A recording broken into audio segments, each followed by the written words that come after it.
We are as divided a culture as we certainly have seen in recent history, and have a lower degree of tolerance for those with whom we disagree. We're not collaborating face to face, we're not talking about things, we're not trying to come to a common ground, rather we're just kind of fighting. The only way that this is going to change is either through political leaders changing or through the voters changing in the context of basically seeing that the situation is not a good one. We put people into categories, right? If you're a Republican, you believe this, and you can't step out of line. And you always have to support every aspect that is Republican. And it's the same thing on the Democrat side. Even the independents are kind of, on one side or the other. And I think the media, plays right into that. At times, amplifies it, magnifies it, and makes it worse.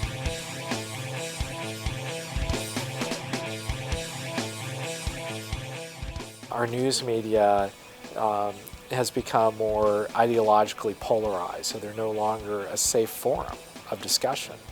People are perceiving things through partisan lenses. That is, basically people hear and see what they want to hear and see. The fact is that more and more we as individuals prefer only to hear information that we agree with. And I think that's really dangerous in our society, that liberals will call conservatives fascists or homophobes, and likewise, the right is yelling at the left, calling them liberals and tree huggers. Everybody's calling each other names. Sadly, the public more and more, we more and more, want to get opinions. We want to hear argument.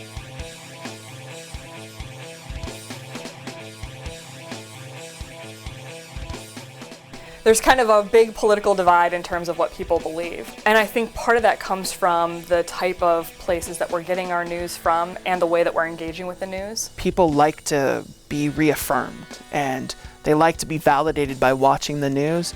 And so they pick things or pick news outlets that absolutely just validate what they have to say. I think both politics and the media at the moment have basically fed into the high level of conflict that we actually have in politics. And so I think the media does. I think they choose what stories go first and what stories they hammer in over and over, and people are influenced by that. If things continue along the lines that they're continuing, things could get much worse before they get better.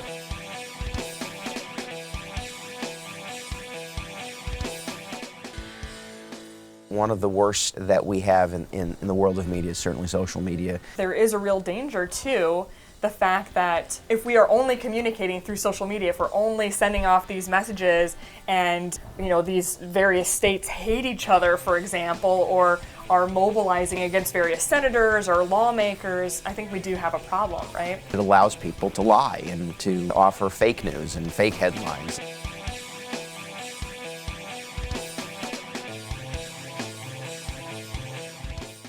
One of the ways that we are most influenced is from our parents, our primary caregivers, our teachers. The common wisdom in the context of how kids are brought up and socialized is that the parents can have a big effect, at least up until a point. I think that we get our political ideology, our political beliefs, and our religious beliefs from our parents.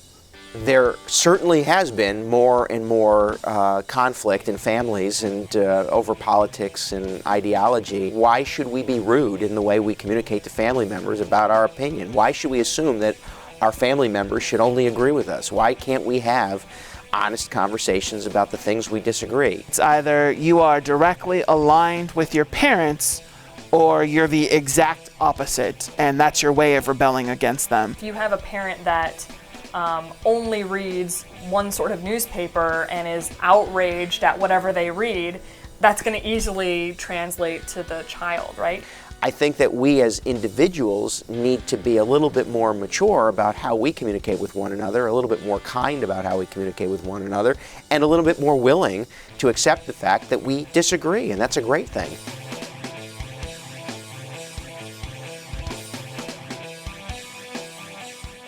Fake news, alternative facts have been around forever. Propaganda using misleading information, twisting facts around. We've just had different names for it in different eras. The reality of it is people don't take the time to read the facts and like weigh the different opinions. Proliferation of fake news is possible because we have a country that's open and there's free speech, freedom of the press, and so forth. And the only way to combat that is basically through more free speech. And I think the press has figured out, and I think the rest of us have figured out, the only way to deal with fake news is basically to call lies lies. But people absolutely choose the news outlet that supports what they believe in, right? Or that ascribes to that. I think it should be multiple perspectives. I think we should be getting news from multiple sources. I think people want to believe what they read, and many times don't know what they're reading is or is not accurate. And I do think there needs to be a real effort by social media providers and by mainstream media to identify what is fact versus what is fiction, to identify when they're offering an opinion as opposed to offering information. What we do have to do is each of us as citizens has to take personal responsibility for looking at a broad diet of news sources and start to weigh different ideas.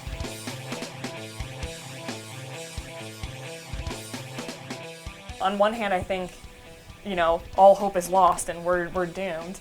And on the other hand, I kind of see, especially when I step out of only engaging in the type of media that supports my own beliefs, that there is a lot of other things happening out there, and we are kind of using our voice to communicate the things that are important to us. So I like that it's not just marches, but now other government officials and other higher up people that are not just celebrities are speaking out and are kind of having their voice be counted, because I think that's important. The freedom of speech is foundational to this country.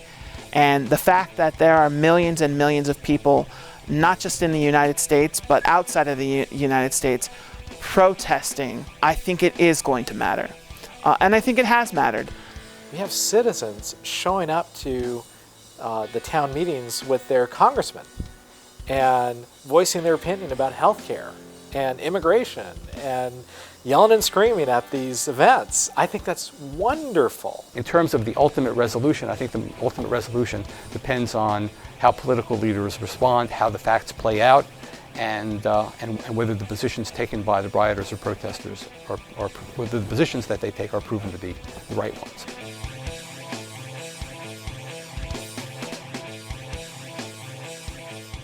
I'm very interested to see what plays out in the next couple of years, and that people are starting to wake up. But if we were to kind of look back in history, there's probably many instances, even in America and other countries, where there has been a great divide, and then that's brought the country together. The bickering will always continue, and that's really the way a democracy is supposed to work, and we're not supposed to all agree on everything. I believe that this country will find its way through its great divide. It may be noisy, it may be a little chaotic, but I do think that we're going to learn from our mistakes, and we're probably going to be more unified because of it.